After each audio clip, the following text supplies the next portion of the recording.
हरि ओम। हरि ओम। हरि ओम।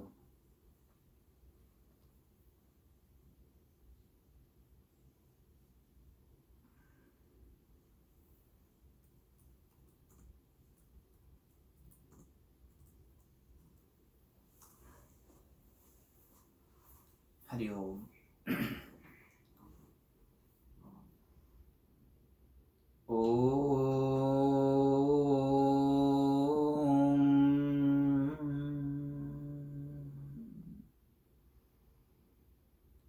स्वस्ति श्री गणेशाय नमः।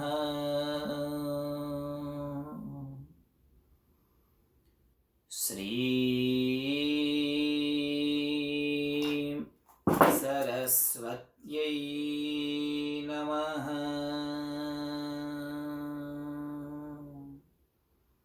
श्री गुरुभ्यो नमः।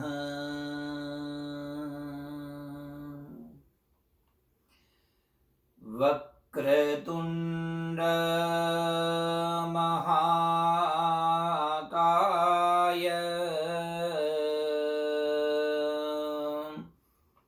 सूर्यकोटि समप्रभ निर्विघ्नं कुरु मे देव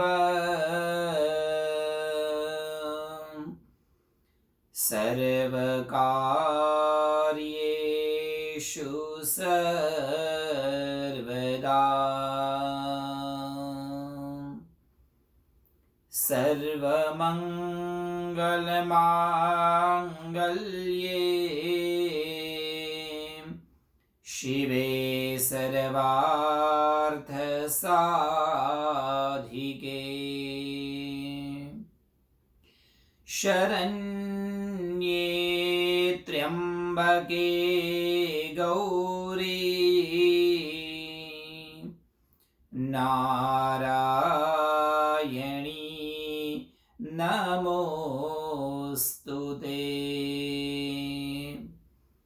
कृष्णाय वासुदेवाय हरये परमात्मने प्रणतः क्लेशनाशाय गोविन्दाय नमो नमः। सर्वरूपमयी देवी सर्वं देवीमयं जगत् अतोऽहं विश्वरूपां तां नमामि परमेश्वरीं।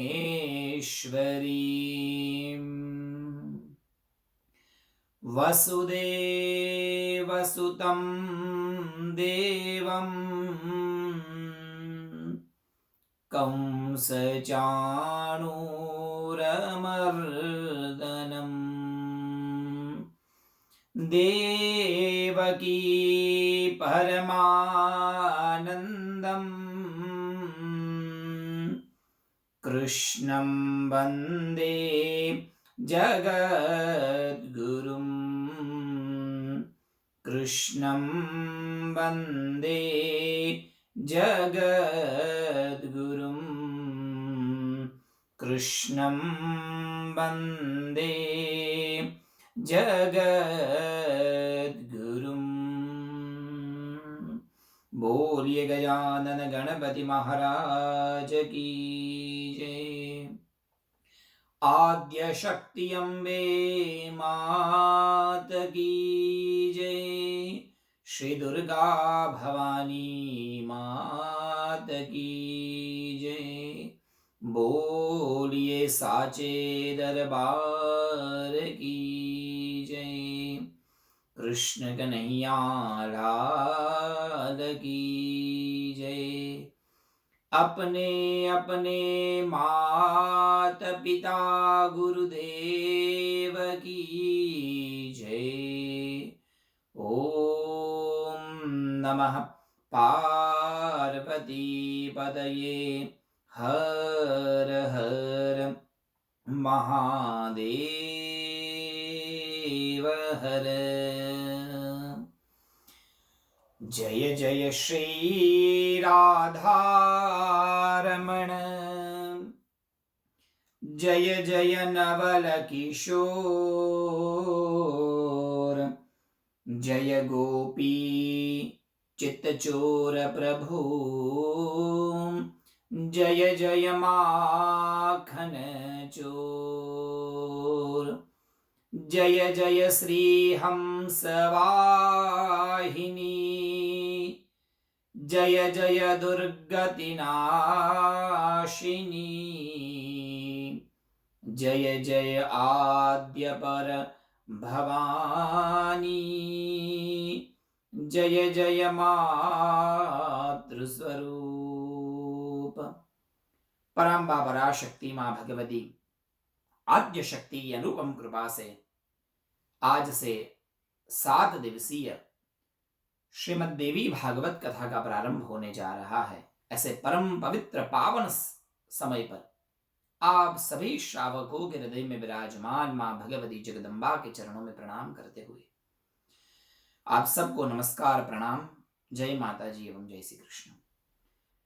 पराम्बा परमात्मा की कृपा से हिंदू टेम्पल ऑफ टोलेडो के माध्यम से और ईश्वर की इस अनुमय अनुकंपा से इन परम परम पवित्र दिवसों जो चैत्र मास के परम पावन अवसर है, उस अवसर में 8 से 7 दिवसीय देवी भागवत का प्रारंभ हो रहा है।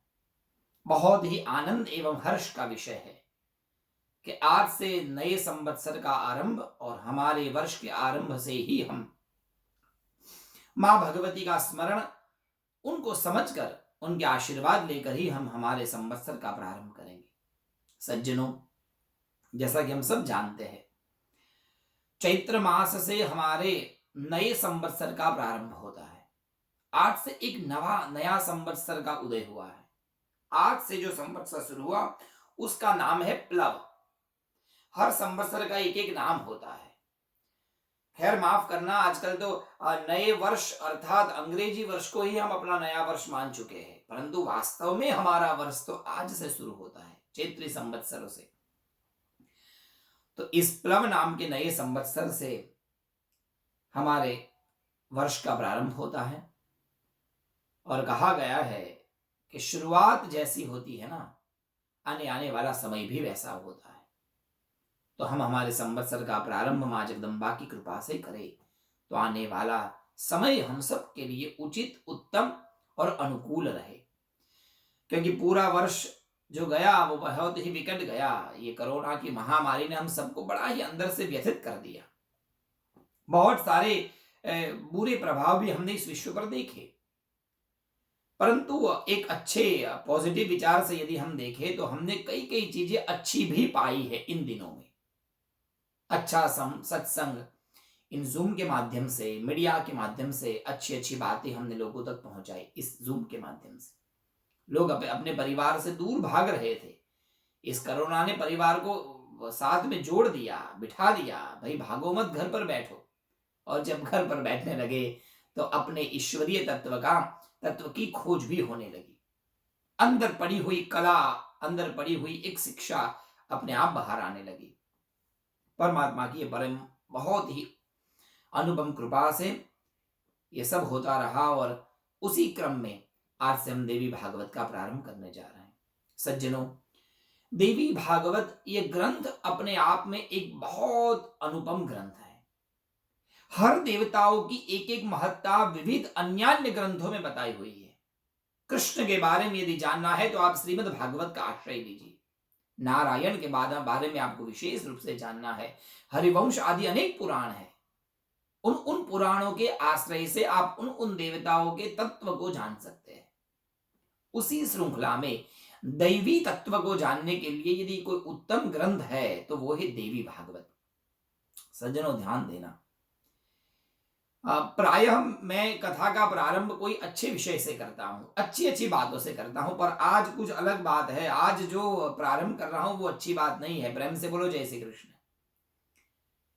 एक बहुत कटु सत्य हम सब के अंदर पड़ा है, उसको स्वीकारना है हमें आज, और उस कटु सत्य से हम इस कथा का प्रारंभ करेंगे। सज्जनों, कई बातें हमको आज तक पता नहीं है। एक भेड़ चाल होती है हमारे हिंदी में, एक बकरी या एक भेड़ जैसे चलती है ना, पीछे पीछे सब लोग चलते हैं, सोचते नहीं है कौन कहां जा रहा है। ऐसा ही कहीं कुछ स्वभाव हम सब का बन चुका है।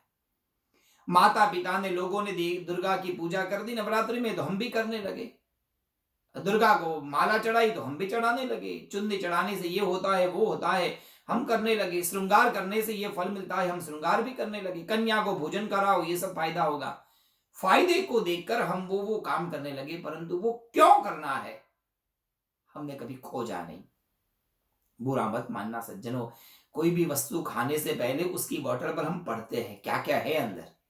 यदि कुछ गड़बड़ है छोड़ देते हैं। उसी तरह कोई भी वस्तु को स्वीकारने से पहले उसके अंदर का तत्व क्या है जानना बहुत ही आवश्यक है। सज्जनों, मां भगवती की आराधना पूजा हम सब करते हैं। मां जगदम्बा पर हम सबको एक अद्भुत विश्वास है। जहां जहां मां की मूर्ति होती है वहां जाते हैं, दर्शन करते हैं, आंख से पानी निकलता है, मन साफ हो जाता है, दिल को सांत्वना मिलती है मां की पूजा से, मां की सेवा से। परंतु वो जगदम्बा तत्व क्या है, माया तत्व क्या है, शक्ति तत्व क्या है, उस विषय में हमें जानना चाहिए। मां भगवती, आजकल गूगल पर आप लिखिए आद्य शक्ति अंबा, बहुत सारे फोटोज आएंगे गूगल पर लिखेंगे तो। कई कई जगह पर मां भगवती शेर पर विराजमान है, कहीं टाइगर पर है तो कहीं लायन पर है, सिंह पर है या व्याघ्र पर है। अब सही क्या है, सिंह पर या व्याघ्र पर? भगवान शिव की पत्नी का नाम सती है या पार्वती है या फिर उमा है? कब सती थी, कब पार्वती थी? वेदों में, पुराणों में लिखा गया है आद्य शक्ति भगवती तो आद्या है, उसके कोई माता पिता नहीं है। तो सती कब उनकी पत्नी हुई और पार्वती कब हुई? सती से पहले पार्वती कहां थी? ऐसी कई बातें हमें उन विषयों को तथ्य से, उनके प्रमाणों से जानना है। और सज्जनों, 4 प्रकार की नवरात्रि हम सब जानते हैं। उसमें से एक नवरात्रि प्रगट नवरात्रि है, आश्विन नवरात्रि, जहां गरबा रास और आराधना पूजा, मां के भगवती की घट स्थापना और पूजा होती है, वो आश्विन नवरात्रि। एक होती है चैत्र नवरात्रि, और भी 2 गुप्त नवरात्रि है, उसके बारे में भी हम जानेंगे। चैत्र नवरात्रि को हमने गुप्त नवरात्रि कहा है, ये गुप्त नवरात्रि है। इन नवरात्रि में हमें देवी की साधना करनी चाहिए, परंतु कौन से देवी की साधना करें? तर्क से देखा जाए और भाव से प्रधान से देखा जाए, भाव प्रधान बुद्धि से, तो मां जगदम्बा तो एक है। एक ही मां के अनेक रूप है, कहां अंतर है? जो वैष्णव देवी है वो ही दुर्गा है, और जो दुर्गा है वो आद्या है, वो ही लक्ष्मी है। एक बात याद रखना सज्जनों, दुर्गा एक होते हुए भी उनके विविध रूप है, ये बिल्कुल सत्य है। परंतु अलग अलग रूप की आराधना भी विभिन्न प्रकार से होती है। एक ही स्त्री के कई रूप हैं। एक ही स्त्री जब पति के पास बैठती है तो वो पत्नी है, वही स्त्री अपने पुत्र के पास बैठेगी तो वो वहां पर उस पुत्र के पास बैठेगी तो वो मां हो जाएगी। वही स्त्री जब अपने भाई के पास बैठेगी तो वो स्त्री वहां पर बहन बन जाती है। वही स्त्री अपने माता पिता के पास बैठेगी तो वो पुनः पुत्री हो जाएगी। है एक, उनके रूप कितने हो गए? परंतु एक बात ध्यान देने वाली है, जो व्यक्ति उस स्त्री के साथ में बहन का व्यवहार करता है, वो ही व्यक्ति उसी स्त्री के साथ में मां का व्यवहार नहीं कर सकता, क्योंकि वहां रूप भेद है, स्वरूप भेद है। उसी तरह आद्य शक्ति जगदम्बा शक्ति के कई रूप है, उन सभी रूप के साथ में एक अलग अनुष्ठान की पद्धति है। जैसे अश्विन नवरात्रि में मां भगवती का प्रागट्य हुआ था, तब मां भगवती महाकाली, महालक्ष्मी और महासरस्वती के रूप में प्रकट हुई थी। इसलिए महाकाली, महालक्ष्मी, महासरस्वती की आराधना आश्विन नवरात्रि में करने का विधान है। चैत्र नवरात्रि में वो ही मां जगदम्बा 10 महाविद्याओं के रूप में प्रकट हुई है। इसलिए चैत्र नवरात्रि में 10 महाविद्याओं की आराधना की जाती है। 10 महाविद्याओं में से कोई भी एक विद्या, कोई भी एक शक्ति की आराधना की जाती है जो उससे दीक्षित हो। ऐसी कई बातें हैं सज्जनों, समय समय पर हमें उन बातों को जानना चाहिए और समझना चाहिए। देखिए, पराम्बा ने, पराशक्ति ने हिंदू टेम्पल ऑफ टोलेडो के माध्यम से हमें ये मौका दिया तो 7 दिन बैठकर हम ये चैत्र नवरात्रि के पावन पर्व पर 7 दिन हर रोज 2-2.5 घंटा बैठकर हम उन तत्वों को जानने का एक प्रयास करेंगे। देवी भागवत ग्रंथ बहुत अद्भुत है सज्जनों। देवी भागवत के महात्म्य में एक बहुत ही सुंदर श्लोक है जो मुझे बड़ा अच्छा लगा, ध्यान दीजिएगा। जायते नवधा भक्तिर यस्य संश्रवणेन वै दिव्य ज्ञान विहीनानां नृणामपि महामते। बहुत सुंदर श्लोक है। देवी भागवत के श्रवण मात्र से, देवी भागवत के अध्ययन से व्यक्ति को नवधा अर्थात 9 प्रकार की भक्ति की प्राप्ति होती है। सज्जनों, भक्ति में बहुत बड़ी शक्ति है। व्यक्ति भक्ति से सब कुछ कर सकता है, भक्ति से भगवान को वश कर सकता है, क्योंकि भगवान अपने भक्त की भक्ति से वश हो जाते हैं। जो भक्त सच्चे भाव से, सच्चे हृदय से परमात्मा की भक्ति करता है, परमात्मा उसके वश हो जाते हैं। इसलिए तो भगवान ने श्रीमद् भगवद गीता में, अन्य ग्रंथों में कहा है कि मेरी भक्ति करो अनन्य भाव से। अनन्य भाव से जब भक्ति करोगे तो मैं तुम्हें सब कुछ दे दूंगा, मैं स्वयं अपने आप को मैं तुम्हें प्रदान कर दूंगा, फिर चाहो जो मांगो मुझसे ले लो। ये परमात्मा का ऐलान है सबके लिए। एक बार सच्चे हृदय से भक्ति करो, क्योंकि भक्ति में शक्ति बहुत है। 9 प्रकार की भक्ति हमारे शास्त्रों में बताई है। श्रवणम कीर्तनम विष्णोः स्मरणम पाद सेवनम अर्चनम वंदनम दास्यम सख्यम आत्मनिवेदनम। ये 9 प्रकार की भक्ति है। इन 9 प्रकार की भक्ति में से कोई भी एक भक्ति के साधन से हम परमात्मा तक पहुंच सकते हैं। अर्थात भक्ति में बहुत शक्ति है। परंतु देवी भागवत कहता है भक्ति में तो बहुत शक्ति है, वो बिल्कुल है, परंतु शक्ति की यदि भक्ति की जाए तो जीवन में कुछ हमारे लिए अलभ्य नहीं रहेगा। ध्यान दीजिए, हयग्रीव महाराज का वचन, श्री सुंदरी साधन तत्पराणाम भोगश्च मोक्षश्च करस्थ एव। श्री सुंदरी आद्य शक्ति अम्बा की जो आराधना करता है उसके लिए भोग और मोक्ष दोनों उसके हाथ में आ जाते हैं। मां भगवती सर्वस्व उसे प्रदान करती है। इसलिए मां की कृपा से भक्ति मिलती है, परंतु उस भक्ति में शक्ति बहुत है। परंतु जब व्यक्ति उस शक्ति की ही भक्ति करता है तो पूर्ण तत्व को पा लेता है। और शक्ति की भक्ति करने के लिए उत्तम यदि कोई साधन है तो वो है देवी भागवत। देवी भागवत बड़ा ही सुंदर ग्रंथ है। जैसे श्रीमद् भागवत की महत्ता कृष्ण भक्ति के लिए है, बिल्कुल उसी तरह भगवती की आराधना के लिए, शक्ति की आराधना के लिए, कुल देवी की पूजा के लिए, शक्ति तत्व को जानने के लिए, माया तत्व को जानने के लिए यदि कोई उत्तम ग्रंथ है तो वो है देवी भागवत। देवी भागवत का ग्रंथ बहुत अनुपम है और सुंदर है। तो 7 दिन तक हम बैठकर इन देवी भागवत की आराधना करेंगे, पूजा करेंगे, अनुष्ठान करेंगे। सज्जनों, वैसे तो क्रम ये है कि सबसे पहले उसका महात्म्य बताया जाता है। 6 अध्यायों में देवी भागवत का महात्म्य है। इस पुराण की महत्ता क्या है, ये पुराण को क्यों सुनना चाहिए, ये पुराण को सुनने से क्या मिलता है, उसकी महत्ता 6 अध्याय में है। पहले 5 अध्यायों में महत्ता और 6वें अध्याय में श्री देवी भागवत का अनुष्ठान कैसे करना चाहिए, उसका श्रवण कैसे करना चाहिए, उस विषय में बताया है। तो 6 अध्यायों में देवी भागवत का अद्भुत महत्ता, बहुत सुंदर महत्व वर्णित है। सज्जनों ध्यान दीजिएगा, देवी भागवत एक ऐसा ग्रंथ है कि यदि कोई व्यक्ति इस देवी भागवत का श्रवण जीवन में एक बार भी नहीं करता, उसका जन्म विफल है।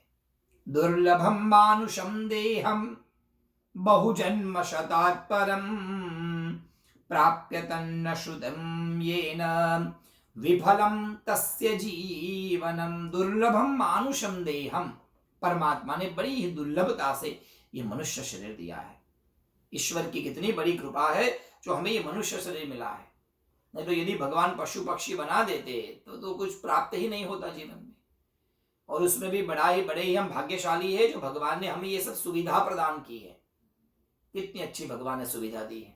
घर पर बैठकर आराम से भागवत सुनो, बोलो जय श्री कृष्ण। कहीं जाने की जरूरत नहीं है। पहले के जमाने में तो बड़ी कठिन कथाएं होती थी साहब, सुबह 3 घंटा, शाम को 3 घंटा, बोलिए जय श्री कृष्ण। पंडित जी 3 घंटा कथा करते थे, एक आसन पर बैठना पड़ता था, एक आसन पर बिना हिले बिना डुले कथा सुननी पड़ती थी। और कथा के 7 दिनों में उपवास करना है, व्रत करना है, ये सब नीति नियम है। परंतु वेद व्यास जी महाराज ने और हमारे आचार्यों ने, ऋषि मुनियों ने कह दिया, चिंता मत करो, कली काल है, कली के प्रभाव में जितना हो इतना करो। और उस आजकल ये कोरोना के बाद में तो और सब इजी हो गया। बोलिए प्रेम से जय श्री कृष्ण। घर पे बैठे बैठे चने खाते खाते, पानी पीते पीते, जूस पीते पीते कथा सुनो। पैर में दर्द है तो पैर लंबा कर दो, आराम से सोफे में बैठो। कितनी सरलता है, कितनी सुविधा है। इतनी सुविधा होते हुए भी यदि व्यक्ति कोई अच्छे से श्रवण नहीं करता तो साहब देवी भागवत ने बता दिया, विफलम तस्य जीवनम, उसका जीवन विफल है। क्यों विफल है? क्योंकि वो स्वयं को जानने का प्रयास नहीं करता। हमारे आचार्यों ने कहा है, मनुष्य का एक स्वभाव है, हम सब, मैं भी आपके साथ हूं उसमें, हम सबका ये स्वभाव है, दूसरा व्यक्ति क्या करता है हम उस विषय का चिंतन करते हैं। हमें क्या करना चाहिए वो हम नहीं सोचते। दूसरा हमारे बारे में क्या सोचेगा, वो हमारे बारे में क्या बोलेगा, वो हमारे बारे में क्या कहेगा, हमको उसी विषय की चिंता होती है। इसलिए जब घर पे बैठते हैं तो बड़े बुरे कपड़े पहनते हैं, बोलो जैसे कृष्ण। और यदि कोई आने वाला होते हैं, कोई आने वाले हैं हमारे घर पर, बड़े अच्छे कपड़े पहनते हैं। यदि घर पर खाना है तो कुछ भी प्लेट में खा लेते हैं। कोई मेहमान आने वाले हैं तो अच्छी क्रोकरी निकाल के खाते हैं। क्यों? अरे भाई वो आएगा तो क्या कहेगा, उनके पास अच्छे कपड़े भी नहीं है। उनको दिखाने के लिए हम कपड़े पहनते हैं, उनको दिखाने के लिए हम अच्छे बर्तन में खाते हैं। दूसरों के मत पर हम सुखी एवं दुखी होते हैं।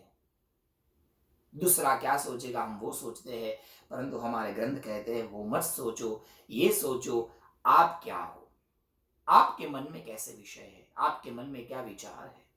देवी भागवत का यही उत्तम एवं परम उपदेश है, स्वयं को जानना, स्वयं की शक्ति को जानना और परब्रह्म को जानना। सज्जनों ध्यान देना, वेदांत शास्त्रों में शंकराचार्य ने बड़े ही स्पष्ट रूप से कहा, चिंतन करना है तो स्वयं का चिंतन करो।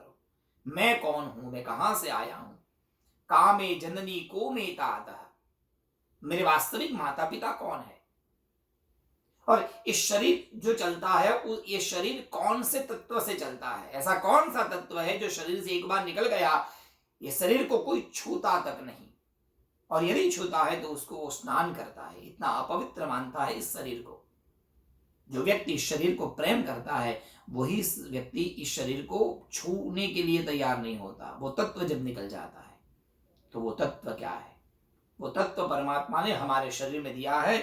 हम बड़े ही भाग्यशाली हैं कि हमको ये दुर्लभ मानुष देह मिला है।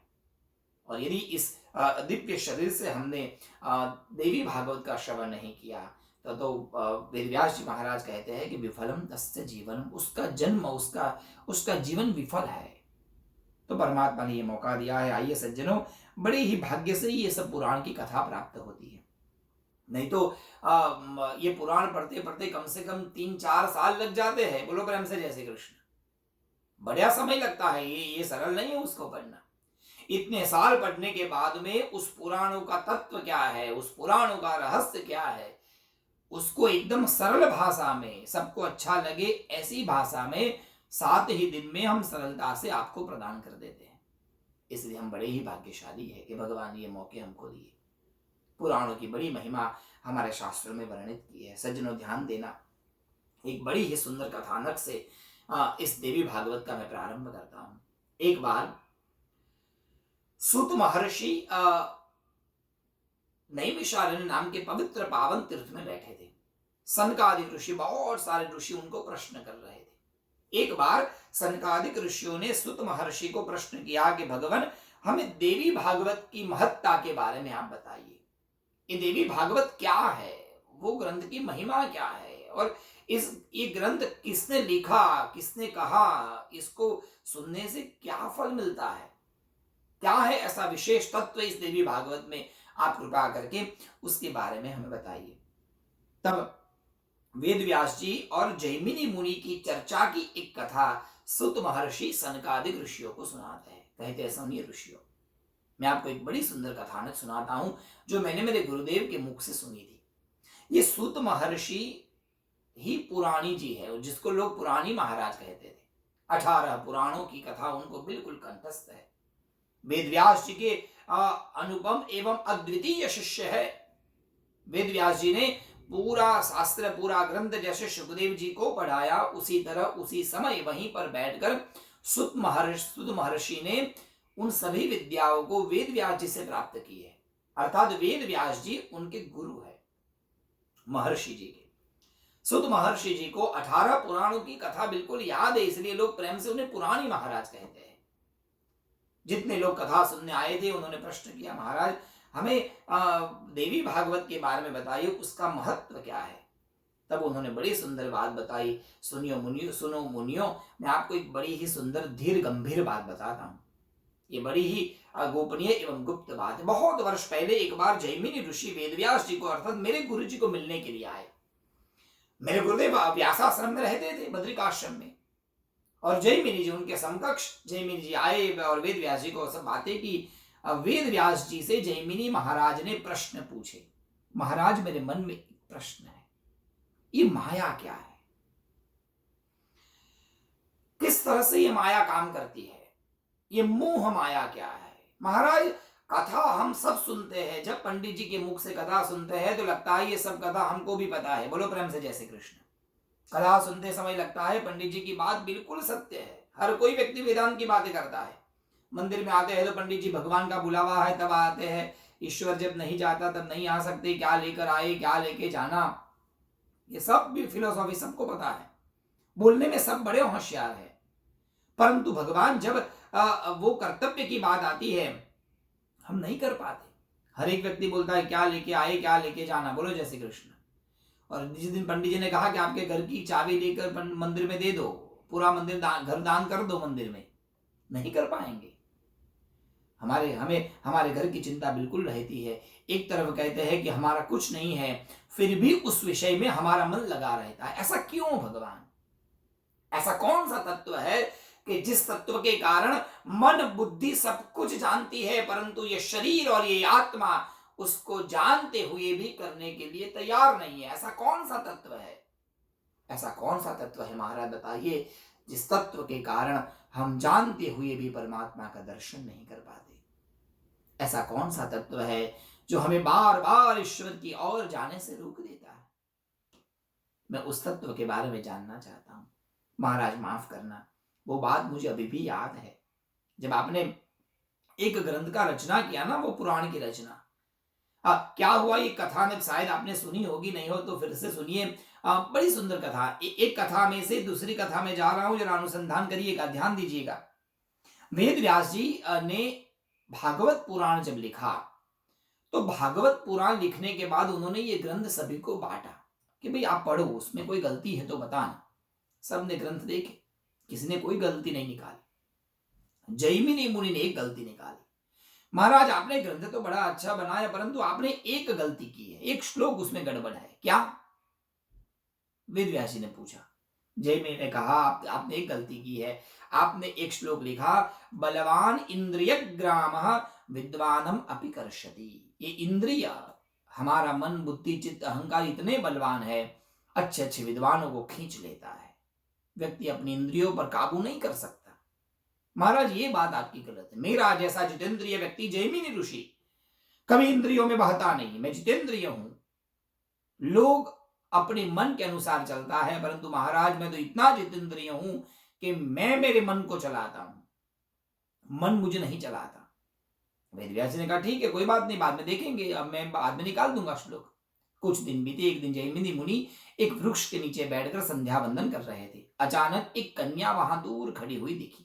झरमर झरमर बारिश, चारों ओर शून्य वातावरण, कोई था नहीं। सायंकाल धीरे धीरे धीरे अंधेरा हो रहा था। सूर्य अपने घर जाने के लिए तैयार हो रहे थे और उसी समय जैमिनी महामुनि माला कर रहे थे। माला करते करते अचानक दृष्टि गई उनकी एक कन्या पर। युवती कन्या 16 साल की, और महाराज की दृष्टि गई। तुरंत विचार आया, इतने घनघोर जंगल में, इतने अंधेरे के समय में, सायंकाल में ये कौन है कन्या? साहब आधी माला नीचे रख दी, बोलो जय श्री कृष्ण, और खड़े होकर जाकर कन्या को पूछा, देवी आप कौन? कहा भाई मैं एक राजा की पुत्री हूं, शिकार करने जंगल में निकली थी, रास्ता भटक गई और अब तो अंधेरा हो गया, रास्ता मिल नहीं रहा है, तो आश्रम जैसा कुछ दिखा इसलिए मैं यहाँ आई। आइए आइए देवी, कोई चिंता मत करिए, आपका ही आश्रम है, एक कुटिया खोल दी, आप यहाँ सो जाओ देवी। जैमिनी ऋषि माला करने बैठे, 2-3 मन के घूमे और फिर विचार आया कि देवी सुबह से निकली होगी, सायंकाल हो गया, कुछ खाया नहीं होगा। आधी माला नीचे रख दी, जाकर देवी को भोजन पहुंचा दिया, देवी आप भोजन करके सो जाओ। फिर से माला के 2-4 मन के गए, फिर विचार आया कपड़े गीले हो गए हैं बारिश में, दूसरे कपड़े दे आता हूं, जाकर वो कपड़े देकर आ गए। फिर माला लेके अब बैठे, माला के 2-4 मन के गए और फिर विचार आया सुबह उठता हूं, संध्या वंदन करता हूं, साधना करते हैं, अनुष्ठान करते हैं, स्वयं अपने हाथों से मुझे भोजन बनाना पड़ता है। यदि इन देवी से मेरी शादी हो जाए तो भोजन बनाने की चिंता नहीं, बोलो जय श्री कृष्ण। मन में विचार आया विवाह का।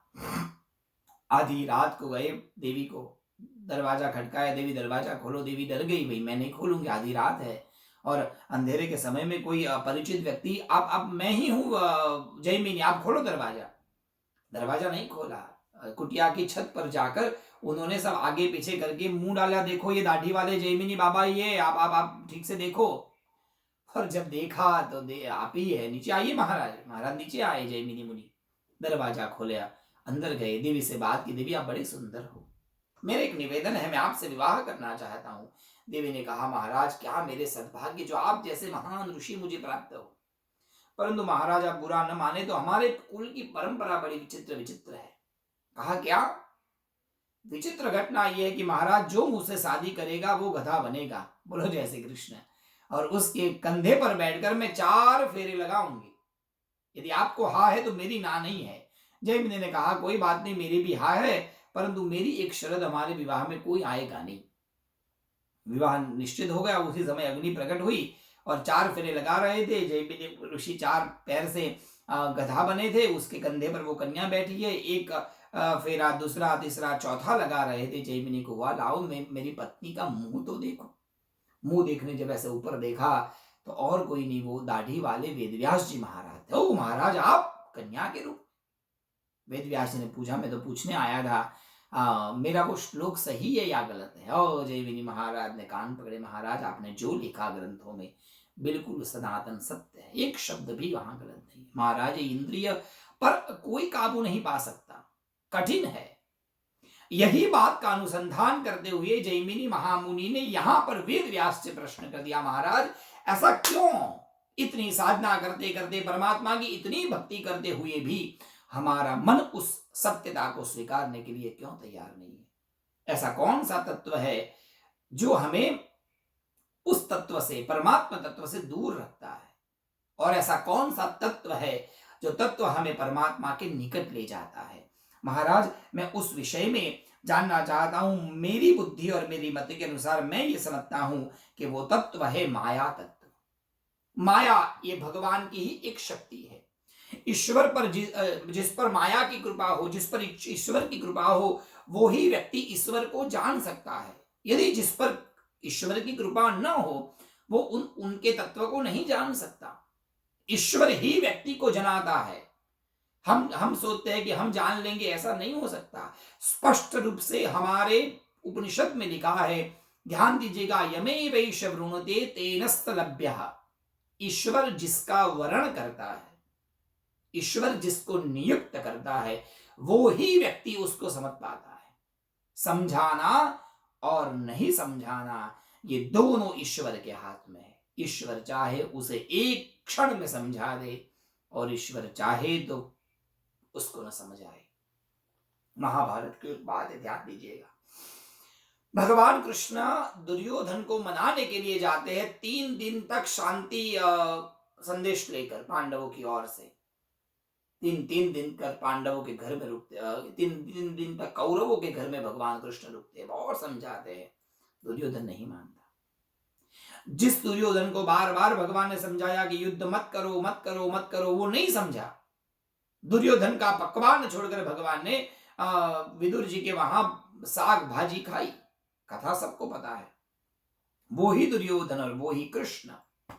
जब युद्ध मैदान का अंतिम दिन था और अंतिम दिन जब सब लोग लगभग मर गए, दुर्योधन को चिंता होगी अब क्या होगा, तब उसकी मां ने कहा, बेटा एक काम करो, नग्न होकर मेरे सामने आओ, मैं मेरी आंखों की पट्टी खोलूंगी, मेरे वर्षों के तेज से, मेरे वर्षों के तप से तुम्हारा शरीर वज्र का हो जाएगा।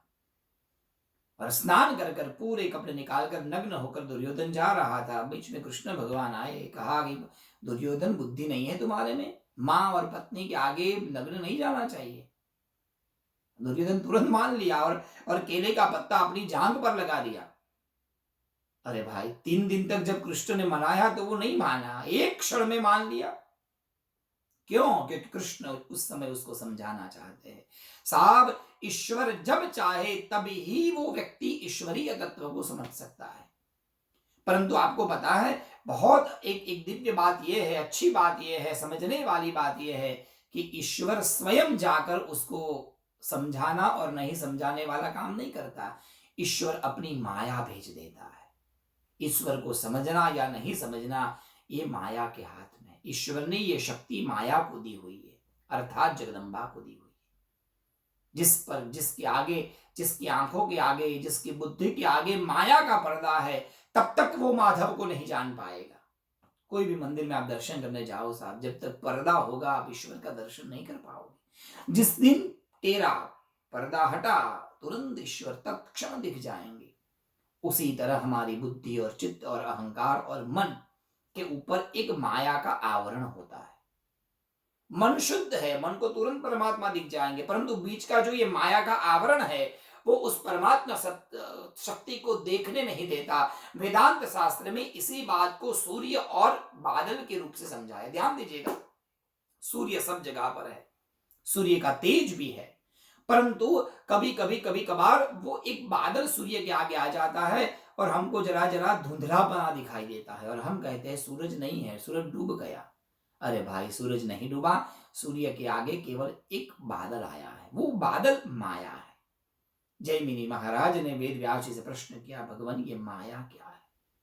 कृपा करके मुझे जनाइए, ये माया तत्व क्या है? और एक बात सज्जनों ध्यान दीजिएगा, ईश्वर ने इस सृष्टि की रचना की, वो ही परमात्मा इस सृष्टि का पालन भी करता है और वो ही परमात्मा इस सृष्टि का संहार भी करता है। पालन करने के लिए भगवान को शक्ति चाहिए, बिना शक्ति के नारायण पालन नहीं कर सकते। उत्पन्न करने के लिए ब्रह्मा जी को भी शक्ति चाहिए, बिना शक्ति के, बिना पावर के ब्रह्मा जी कुछ भी जनरेट नहीं कर पाएंगे, कुछ भी बना नहीं पाएंगे। संहार करने के लिए महादेव को भी शक्ति चाहिए, बिना शक्ति के, बिना पावर के महादेव भी संहार नहीं कर पाएंगे। तो वो शक्ति क्या है? ऐसी कौन सी शक्ति है जो परमात्मा के अंदर निहित है, जिस शक्ति के बिना परमात्मा परमात्मा नहीं है, जिस शक्ति के बिना शिव शव बन जाते हैं। यदि शिव में शक्ति नहीं तो वो शिव नहीं, वो शव बन जाते हैं, वो कुछ नहीं कर